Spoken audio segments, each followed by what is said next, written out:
이제 남은 것은 대통령의 직무복귀이다.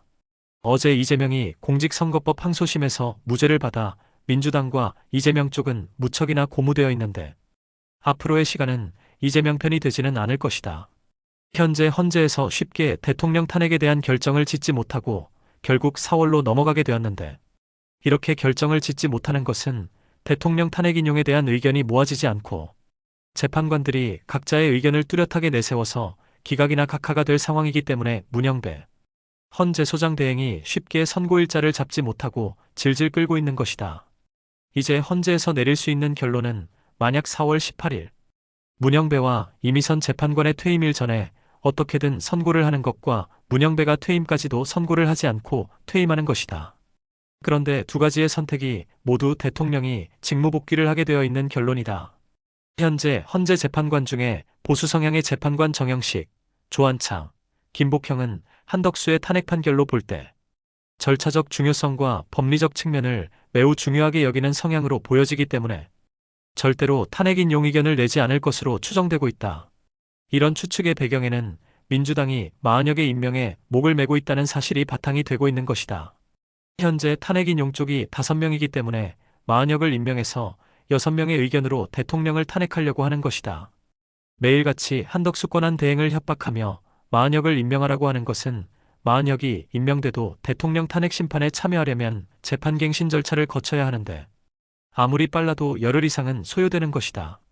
문영배와 이미선이 4월 18일 퇴임하기 때문에 다음 주 4월 4일까지 40이 임명되지 않으면 문영배와 이미선의 퇴임 전에 대통령 탄핵에 40이 참여를 할 수가 없게 된다. 한덕수 권한대행이 40의 임명을 며칠만 끌다가 4월 10일 이후에 임명을 하면 40은 문영배와 이미선이 퇴임하고 난 후 대통령의 탄핵 절차에 참여하게 된다. 그렇게 된다면 4월 18일 이후로는 헌재 재판관이 7명이 되고 그중 확실한 진보 성향의 재판관은 3명이 된다. 헌재에서 탄핵에 대한 결정은 7명 이상의 재판관이 있으면 선고가 가능하고 그 중에 6명 이상이 인용 결정을 내려야 탄핵이 인용된다. 즉 4월 18일 문영배와 이미선의 퇴임 전에 선고를 하게 되면 5대3으로 기각이 될 것이고 4월 18일이 지나면 4대3으로 기각이 될 것이기 때문에 어떻게 하든 대통령은 직무에 복귀하게 되는 것이다. 지금 민주당이 매일같이 한덕수를 재탄핵하겠다며 40여 임명에 목을 매고 있지만 한덕수는 결코 40을 임명하지 않을 것이다. 만약에 한덕수를 재탄핵하고 또 최상목을 탄핵하면 교육부총리가 대통령 권한대행을 하게 될 것인데 한덕수와 최상목도 임명하지 않은 40을 교육부총리가 임명할 리가 만무하다.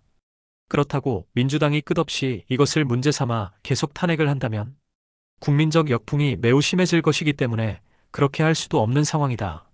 4월 10일 이후에 누가 권한대행이든 그때 가서 40을 임명한다고 하면 민주당이 반대할 명분도 없고 헌재는 7명의 재판관이 있기 때문에 헌재가 마비되는 일도 없게 된다. 이제 하루하루 시간이 갈수록 시간은 대통령의 시간이 될 확률이 매우 높아진 상황이다.